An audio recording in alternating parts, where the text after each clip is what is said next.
وضع للناس جو لوگوں کے لیے بنایا گیا، للذی ببکہ وہ ہے جو مکے میں ہے، وہ پہلا گھر وہی ہے، ٹھیک ہے۔ اب سوال یہ کہ دوسرا گھر کون سا ہے؟ تو حضرت ابو ذر کہتے ہیں کہ پھر حضور کی بارگاہ میں عرض کیا گیا کہ دوسری کون سی مسجد تعمیر ہوئی؟ آپ صلی اللہ علیہ وسلم نے فرمایا مسجد الاقصی، بیت المقدس۔ تو انہوں نے سوال کیا کہ ان دونوں کی تعمیر میں کتنا عرصہ ہے؟ آپ صلی اللہ علیہ وسلم نے فرمایا کہ 40 سال کا عرصہ ہے۔ تو اب یہاں پر دیکھ لیجئے، اس حدیث پاک سے یہ بات واضح ہوتی ہے کہ مسجد الحرام کے بننے کے بعد 40 سال کے ہی بعد مسجد اقصی اتنے پہلے بنا دی گئی تھی۔ تو یہ جو حضرت سلیمان کا ذکر ملتا ہے نا، وہ تو بہت بعد میں دنیا میں تشریف لائے، آپ کی نبوت کا زمانہ بہت بعد میں ہے، ہزاروں سال کا فاصلہ ہے بیچ میں۔ تو اس کی تشریح علماء نے یہ فرمائی کہ یہ جو حدیث ہے صحیح بخاری اور صحیح مسلم کی، نبی کریم صلی اللہ علیہ وسلم نے جو فرمایا کہ مسجد الحرام اور مسجد الاقصی میں 40 سال کا عرصہ ہے، اور مسجد الحرام جو ہے سب سے پہلے جو بنی ہے کعبہ اور کعبۃ اللہ، تو وہ حضرت آدم علیہ السلام کے ذریعے بنوایا گیا ہے۔ حضرت آدم علیہ السلام جب زمین پر آئے اور انہوں نے دیکھا کہ یہاں پر کوئی ایسی جگہ ہونی چاہیے کہ جب میں آسمانوں میں تھا تو وہاں پر ایک جگہ تھی جس کو کہتے ہیں بیت المعمور، قرآن میں بھی اس کا ذکر موجود ہے، والطور وکتاب مسطور فی رق منشور والبیت المعمور، سورہ والطور میں 27ویں پارے میں اس کا تذکرہ موجود ہے۔ یہ آسمانوں میں کعبے کی سیدھ میں بالکل اوپر آسمانوں میں فرشتوں کا قبلہ ہے۔ تو حضرت آدم علیہ السلام بھی وہاں موجود ہوتے تھے، طواف بھی فرماتے تھے، عبادت بھی کرتے تھے۔ تو انہیں بڑی ایک انسیت تھی دل میں، جب زمین پر آئے اللہ کے حکم سے اور یہاں پر ایک ایسی جگہ کی طلب ہوئی، جیسے آپ کسی علاقے میں جاتے ہیں، ٹھیک ہے، فرض کریں کہ لطیف آباد کا علاقہ چھوڑ کر آپ چلے جائیں، تو اب آپ سوچیں کہ بھائی یہ درس حدیث اب کہاں ڈھونڈیں ہم، اب یہ درس حدیث کا کیا بنے گا؟ دل لگ گیا آپ کا دل لگا ہوا ہے تو آپ ماشاءاللہ چلے آتے ہیں، اور اللہ پاک درس کو بھی اور ہمارے دلوں کو بھی سلامت رکھے، اور اللہ سیکھنے سکھانے کو سلامت رکھے۔ یہ ہمارے دین کا جو بنیادی امیج اور مقصد ہے، اللہ اس کو قائم و دائم رکھے۔ تو بیت المعمور کے بعد جب حضرت آدم روئے زمین پر آئے تو آپ نے کمی محسوس فرمائی کہ کوئی جگہ ہونی چاہیے ایسی جو بیت المعمور کی طرح ہو، اور وہاں پر بھی اسی طرح رونق ہو، طواف کیا جائے، عبادت کی جائے۔ تو پھر اللہ رب العالمین نے حضرت جبریل امین کو بھیجا اور کچھ دیگر فرشتوں کو بھیجا، او کما قال، یعنی روایتوں میں جس طرح مذکور ہوا ہے۔ خلاصہ میں تو عرض کر رہا ہوں، اور وہ یہ کہ حضرت جبریل حضرت آدم کو لے کر کے پھر اس جگہ پر گئے کہ جہاں آج خانہ کعبہ موجود ہے، جہاں کعبۃ اللہ موجود ہے، وہاں پر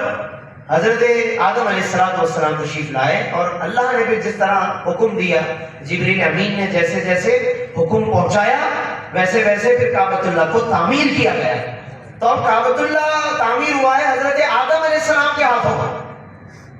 اور حضور فرماتے ہیں کہ 40 سال کے بعد مسجد اقصی بن گئی، بیت المقدس۔ تو اب اس کا جو یہ یہودی حق جتاتے ہیں، ایک تاریخی اعتبار سے وہ اس کو کہتا ہے کہ ہمارے آباء و اجداد نے بنائی ہے یہ جگہ، یعنی تعمیر کی، اور بعد میں لوگوں نے مسجد اقصی بنا ڈالی، لہذا ہم مسجد کو ختم کریں گے اور حضرت سلیمان کی اصل جو بنائی ہوئی تعمیر ہے اس پہ لوٹائیں گے اس جگہ کو۔ تو یہ پورا کا پورا سب جو باتیں وہ کر کے ایک غلط رخ دے رہے ہیں۔ تو یہ ان کے ہاں بنائی ہوئی اور ان کی پڑھائی ہوئی ہسٹری اور تاریخ ہے کہ جس کی بنیاد پر وہ یہ اپنا حق جتاتے ہیں، اور اس کے لیے انہوں نے اپنی کتابوں میں بھی لکھا ہوا ہے، کہا ہوا ہے، اور ان کی یہاں تعلیم بھی ہے اس بات کی کہ اس مقصد کے حصول کے لیے 2 مقصد ہیں، یہودیوں کے بنیادی طور پہ 2 مقصد ہیں۔ ایک مقصد یہ بیت المقدس کا حصول ہے اور اس کو مسلمانوں سے چھڑا کر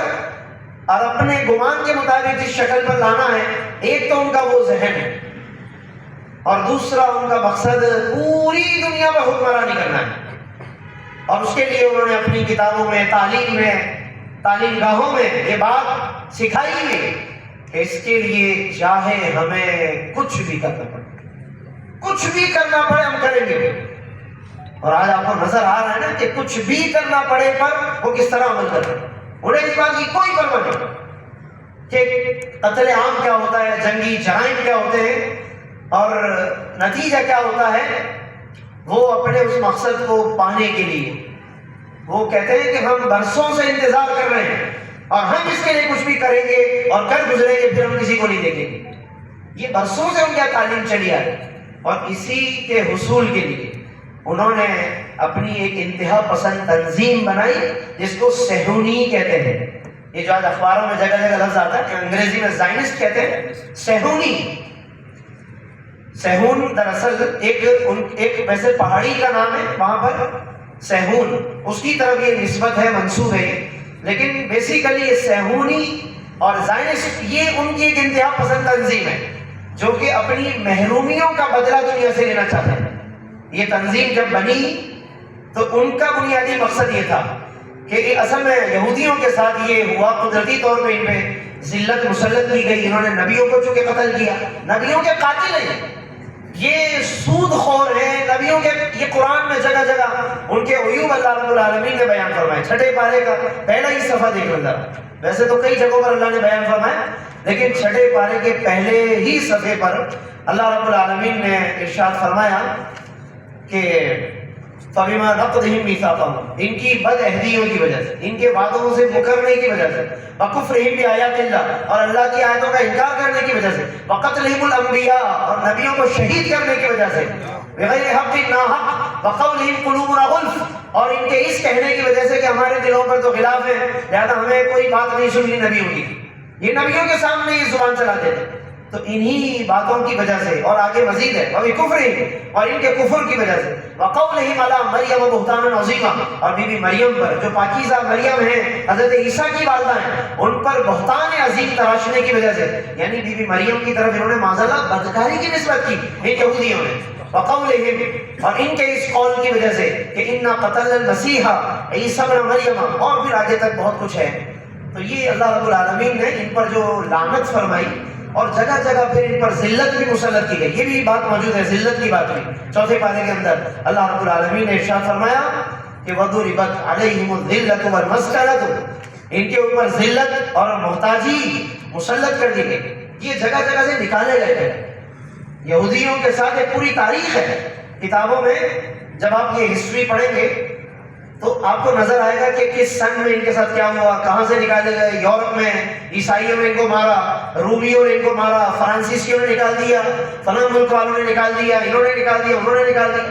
یہ ایک ایسے خطے کی تلاش میں تھے کہ جہاں پر جا کر بس ہم آرام سے رہیں اور وہیں پر ہم اپنی نسل کو بڑھائیں اور اپنی آبادیاں قائم کریں۔ یہ جو جگہ جگہ سے ہماری دربدری ہو رہی ہے، اور یہ دربدری کوئی چند برسوں پہ مشتمل نہیں، صدیوں پر مشتمل ہے، برس ہاں برس ان کے ساتھ ایسا ہی ہوا۔ ان حرکتوں کی وجہ سے جو قرآن نے ان کی حرکتیں، شرمناک حرکتیں بیان فرمائی، ان کی وجہ سے جگہ جگہ ان کو نکالا گیا، دربدر کیا گیا۔ اللہ رب العالمین قرآن میں فرماتا ہے ضربت علیہم الذلۃ، ان پر ذلت مسلط کر دی گئی، اینما ثقفوا، کہ جہاں بھی ہو یہ، ٹھیک ہے، لیکن ایک اشارہ دے دیا کہ اگر، اور یہ دیکھیں قرآن کی سچائی ہے، اللہ رب العالمین نے فرمایا کہ دو ہی آپشن ہے، اس کے علاوہ ان پر ذلت ہی ذلت رہے گی۔ دو آپشن ہے، یا تو یہ اللہ کی رسی کو تھام لیں، ٹھیک ہے، یعنی کہ عزت کے ساتھ باقاعدہ صحیح بات پر آ جائیں، حق پر آ جائیں، اسلام کو تسلیم کر لیں، تو یا تو اس بنیاد پر اس ذلت سے یہ نکل جائیں گے جہاں سے ان کو جگہ جگہ سے نکالا جا رہا تھا، اس ذلت سے نکل جائیں گے، ٹھیک ہے نا، یا تو یہ اپنی غلطی مان لیں، ایک بات، اور آگے فرمایا کہ دوسری بات یہ ہے کہ وَحَبْلٍ مِّنَ النَّاسِ، فرمایا کہ یا پھر لوگوں کی طرف سے انہیں کوئی پناہ مل جائے، لوگوں کی طرف سے۔ یہ دیکھیے اللہ رب العالمین نے اشارہ فرما دیا تھا کہ یہ یہودی زمین کے کسی خطے میں چین سے نہیں رہ پائیں گے جب تک کہ دو باتوں میں سے کوئی ایک بات نہ پائی جائے، یا تو یہ اللہ تبارک و تعالیٰ کی رسی کو مضبوطی سے تھام لیں، یا پھر لوگوں میں سے کوئی انہیں پناہ دے دے، کوئی طاقت، کوئی پاور انہیں مل جائے لوگوں کی طرف سے، تو بس۔ اس لیے اس وقت جو یہ اسرائیل چل رہا ہے یہ امریکہ کی پوری سپورٹ کی وجہ سے، اسی لیے امریکہ کہتا ہے کہ یہ ہماری جنگ ہے، یہ اسرائیل کی لڑائی ہماری لڑائی ہے، اور فٹافٹ وہ فوراً اگلے ہی دن وہ پہنچ گیا امریکہ کا صدر، اور وہاں پر پہنچ کر بڑی تسلیاں دی کہ ہائے ہائے ہائے ہائے بہت افسوس ہوا آپ کے فوجی مارے گئے. یعنی سارے فلسطین کے بچے ایک طرف، ان کی عمارتوں کو ملبے کا ڈھیر کر دیا وہ ظلم ایک طرف، اسپتالوں کو مار گرایا اور ختم کر دیا ایک طرف، اور شہداء کا انبار لگا دیا وہ سب ایک طرف. امریکی صدر کو جو ظلم نظر آیا دنیا میں، وہ اسرائیل کے وہ فوجی تھے کہ جو حماس کے ذریعے سے مارے گئے، تو وہ فٹافٹ وہاں سے اٹھ کر ملنے کے لیے اور وہ تسلی کے لیے پہنچ گیا اور بیٹھ کر پریس کانفرنس کی کہ ہائے ہائے بہت افسوس ہوا آپ کے بندے مارے گئے تھے. تو یہ واضح طور پر قرآن نے اشارہ دیا ہوا ہے بہت پہلے ہی کہ وَحَبْلٍ مِّنَ النَّاسِ، کہ لوگوں کی طرف سے اگر کوئی سپورٹ مل گئی تو یہ چل پائیں گے ورنہ ہی نہیں چل پائیں گے. یہ قرآن کی سچائی ہے کہ اللہ رب العالمین نے بہت پہلے اشارہ فرما دیا تھا، ورنہ اس کے علاوہ نہیں چل سکتے. اچھا اب سوال یہ ہے کہ لوگوں کی طرف سے اگر سپورٹ مل گئی تو چلیں یہ بچ جائیں گے اور رہیں گے وغیرہ وغیرہ، مگر امت مسلمہ کے پاس پھر حل کیا ہے؟ اب یہ دوسرا پہلو ہے، امت کیا کرے؟ کیا امت سے اس بات پر اتفاق کر لے کہ بھائی چونکہ اللہ نے فرمایا تھا کہ اگر لوگوں کی انہیں سپورٹ مل گئی ان یہودیوں کو تو بس یہ پھر تو ظاہر ہے کہ اپنی حکومت بھی بنا لیں گے اور یہ پھر آرام سے رہیں گے، اور جو جگہ جگہ سے انہیں ذلت سے نکالا جا رہا تھا وہ سلسلہ ختم ہو جائے گا. تو کیا امت اس بات پر اتفاق کر لے کہ بھائی چونکہ یہ تو قرآن میں اللہ نے بتا ہی دیا تھا تو اب ہم ہاتھ پر ہاتھ دھرے خاموش بیٹھ جائیں؟ نہیں.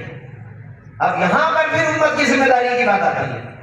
اب اگلا مرحلہ پھر وہ آتا ہے کہ جس کو نبی کریم صلی اللہ علیہ وسلم نے امت کی ذمہ داریوں کے طور پر بیان فرمایا.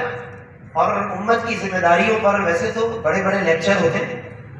بڑی بڑی باتیں ہوتی ہیں، امت کی ذمہ داریاں، حکمرانوں کی ذمہ داریاں اور وغیرہ وغیرہ بہت کچھ ہے، لیکن اس کی تفصیلات میں جائے بغیر میں اگر ایک لفظ میں یا ایک جملے میں بیان کر دوں امت کی ذمہ داری کیا ہے تو صرف اور صرف ایک لفظ ہے، اور وہ لفظ ہے الجہاد. الجہاد